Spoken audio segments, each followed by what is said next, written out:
화제의 강북을 경선 윤곽이 나왔습니다. 박용진을 침몰시킬 인물은 조수진 노무현재단 이사입니다. 정봉주 전 의원의 공천이 취소된 강북을 경선 대진표가 나왔습니다. 지금까지 개인 난동을 피웠던 박용진과 노무현재단 이사 조수진 변호사로 기존에 예상됐던 3자 경선이 아닌 양자 경선으로 치러지게 됐습니다. 안규백 전략공천위원장은 오늘 중앙당사에서 브리핑을 열고 27명의 후보자가 공모해 뜨거운 경쟁을 보여줬다며 박 의원과 조 이사 양자 경선을 선택했다고 밝혔습니다. 그리고 두 후보자는 전국 권리당원 70%, 강북을 권리당원 30% 온라인 투표를 치를 예정이라며 오는 18일과 19일까지 2일간 진행될 예정이라 전했습니다. 일단 박용진을 배제하지 않고 결국 한 번 더 기회를 준 것에 대해 환영하는 분도 계실 거고 납득치 않은 분들도 계시리라 생각합니다만 다 떠나서 저는 오늘의 결정을 보고 정말 민주당의 자신감이 미쳤다는 게 느껴집니다. 기존에 밝힌 대로 3자 경선에 1인 2표를 했으면 더 확실했겠지만 쿨하게 양자 경선을 때려버린 것, 그만큼 당원들의 개혁적 선택을 믿는다는 뜻이겠죠.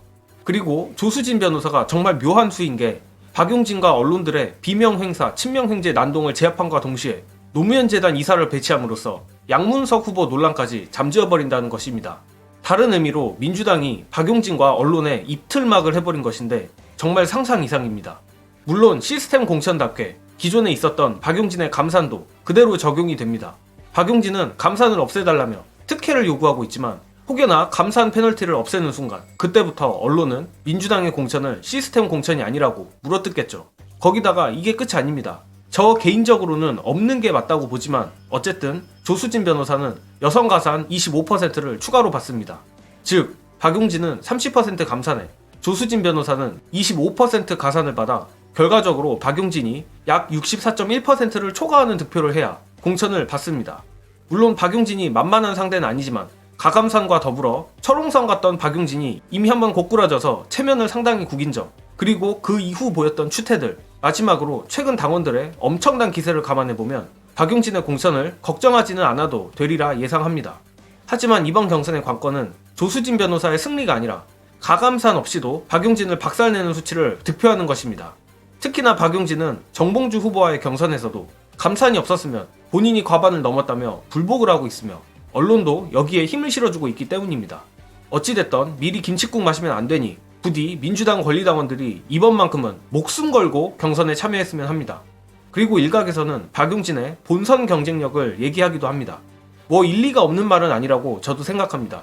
다만 그에 대한 대답은 영상으로 대체하겠습니다. 결국 공천이라는 게 대다수 경선으로 지금 결정이 나는 거거든요. 내가 왜 맞출까요? 당원이 많기 때문에 당원 의도대로 되는 거예요. 당원이 아마 250만인데 그 당원 중에 이재명 대표 외에 100만이 넘었단 말이에요. 이번에 당원들의 투표율이 매우 높습니다. 그게 작동됐기 때문에 전해철도 떨어지고 신동근도 떨어지고 다 떨어지는 거예요. 박용진도 떨어지고. 그렇기 때문에 사실은 미안한 얘기지만 박용진 의원이나 이런 분들은 가결 그때부터 정치적 선택을 한 거예요. 본인들이 선택한 거잖아요. 근데 지금 와서 왜 그러는데요? 왜 몰라? 자기들은 몰라? 그 강북을이라는 곳은 뭐 죄송한 얘기를 하나 더 할게요. 여기 있는 세 사람 중에 아무나 가도 될 가능성이 있습니다. 비명이 뭐 행사고 뭐 나발이 그런 얘기를 하는데 그랬기 때문에 본선 경쟁력이 떨어진다 이런 얘기를 자꾸 해요.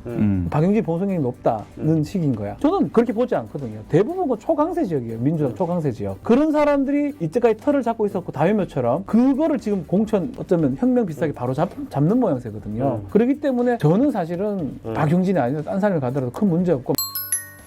아니나 다를까 벌써부터 조선일보가 조수진 변호사의 과거 통진당 이정희 의원 보좌관 경력과 이번 경선의 가감산 가지고 공격에 들어갔습니다. 어차피 충분히 예견했던 바입니다. 그렇기에 더더욱 앞에서 말한 대로 가감산 없이도 조수진 변호사가 압도하는 결과가 나와야 합니다. 그리고 저들의 통진당과 엮는 색깔론에도 의연하게 대처해야 될 것입니다. 사실 색깔론은 저로선 큰 걱정이 없습니다. 한뚜껑이가 민주당 비대연합 관련 진보당으로 종북몰이를 했을 때 그게 얼마나 반향이 있었습니까? 오히려 억지 인연몰이로 한뚜껑이가 윤두창 아바타라는 것만 부각시키며 현재 국민의힘 침몰에 힘을 보탰죠. 결국 우리 민주당원들의 압도적인 참여만이 언론의 모든 마타도어를 뚫을 수 있는 방법입니다. 이번 강북을 경선으로 민주당 경선혁명의 성공적 마무리, 그리고 250만 당원들의 어마어마한 분노를 다시 한번 드러내길 바라며 이번 영상은 여기까지 하겠습니다. 시청해주신 여러분 감사합니다.